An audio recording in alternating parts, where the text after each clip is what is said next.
This is a Lexus. I know, doesn't look like one, does it? It doesn't sound like a Lexus from the details either. I mean, it has a 4.8-litre, 552 brake horsepower V10. It also has a carbon fibre body.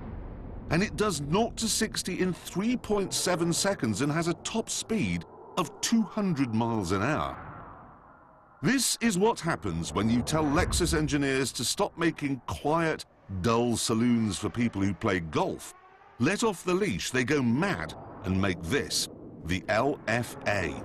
In other words, it isn't a Lexus at all. What this is Toyota showing exactly what they're capable of.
We know that this car is faster round the Nürburgring than a Porsche 911 Turbo, which costs twice as much.